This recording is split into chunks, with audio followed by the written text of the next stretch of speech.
Meus amigos, um grande abraço para vocês desde a Venezuela do Sul. Abraço carinhosíssimo para meus irmãos manés de todo o Brasil.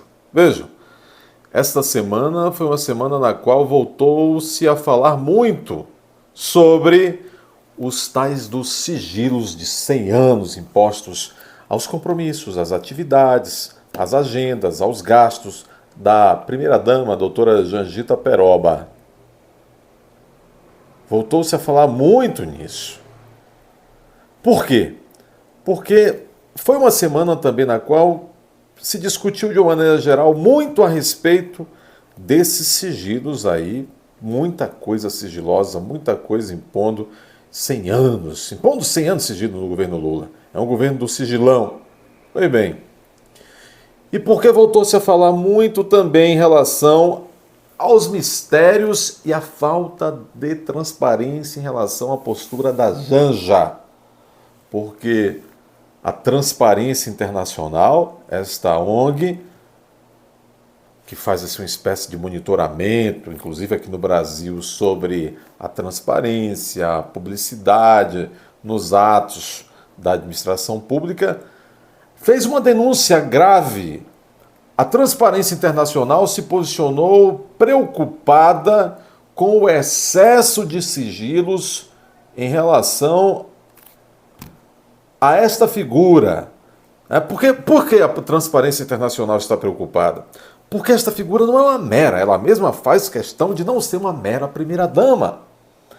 Muitas vezes essa senhora está em posição de, inclusive, chefoa inacreditavelmente, ela já esteve como chefoa de estádio, substituindo o Maride em eventos internacionais. E claro, para toda essa presepada, há gasto de dinheiro público. Viaja com séquito de ajudantes dela, a blogueirinha internacional e tal, para cima para baixo.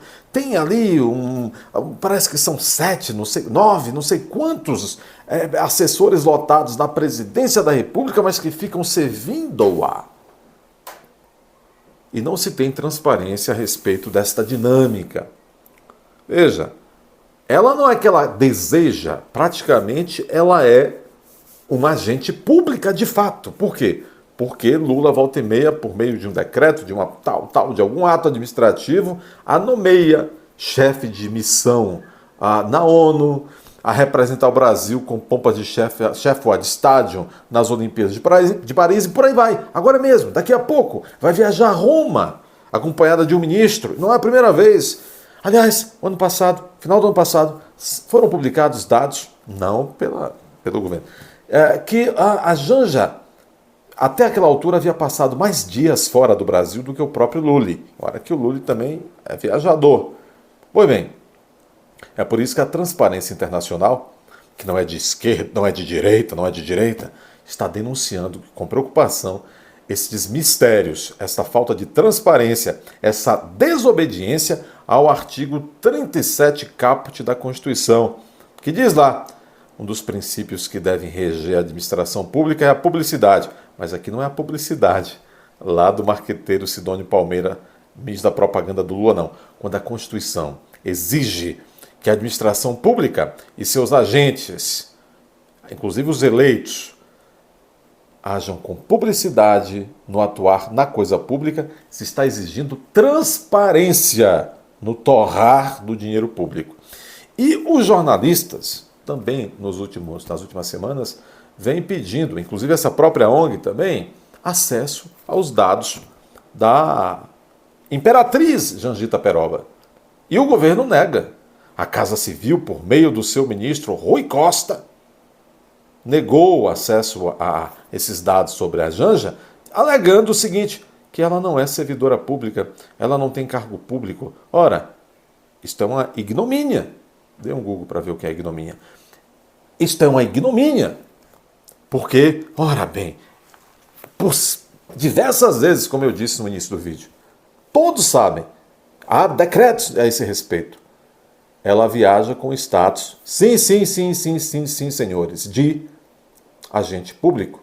Já foi representando, como eu disse, chefiando comissão na ONU, Comissão Brasileira, já foi representando o Maride na Europa, Agora mesmo, vai lá novamente, a Roma. Tudo hotel 5 estrelas. Não se sabe. Inclusive, as agendas. Há encontros secretos. Há gastos secretos. Veja, princípios que devem reger a administração pública. A legalidade. Será que esses segredos em torno da Janja estão obedecendo o princípio da legalidade? Impessoalidade. Será possível que o que está se fazendo nesses afazeres da Janja é de interesse público ou do interesse da pessoa? Princípio da moralidade, que deve obedecer à administração pública. Será que está em obediência ao princípio da moralidade essas andanças e esses encontros secretos da Janja? E princípio da publicidade, que é transparência. Será possível que está obedecendo? Por último, princípio da eficiência. Será que esses sigilos em torno da Janja e com os gastos públicos, será que os atos da Janja é de interesse público ou de interesse dela? Mas não dá para saber, porque está tudo secreto, recôndito. Mas bom, eu fiz essa introdução grande e agora já caminhando quase que para o final do vídeo. Por quê? Porque a situação vem ficando tão incômoda e de fato tão imoral que a deputada federal Rosângela Moro, mulher do senador, eu ia dizer Michel Moro, Sérgio Moro, há uma iniciativa, ela é deputada, ela pode fazê-lo, uma iniciativa legisferante dessa deputada Rosângela Moro. Rosângela Moro? Janja é Rosângela ou é o quê? De Rosângela para Rosângela. Então, Rosângela Moro está exigindo transparência em torno das atividades de Rosângela Lula da Silva, a Janjita Peroba. Está aqui no Poder 360. Rosângela Moro vai apresentar projeto de lei para quebrar sigilo de Janja. Recentemente, a Transparência Internacional criticou a falta de informações sobre os gastos, as andanças da Janja. A deputada federal Rosângela Moro, do União Brasil de São Paulo, informou nesta quinta-feira que vai apresentar um projeto para alterar a lei de acesso à informação para que o sigilo dos gastos e a agenda da primeira-dama, Janja, sejam públicos. Para a congressista, a cônjuge de Lula é uma figura pública, está gastando dinheiro público e deve prestar contas à população como qualquer outro membro da administração pública. Bom, o que é que vocês acham? E digam também aí, como é que está o preço do café? Como é que está o preço do café? Como é que está o preço do mamão? Inscrevam-se nesse canal. Tornem-se membros do canal. O que mais que eu devo dizer? Compartilhem, comentem. Tchau!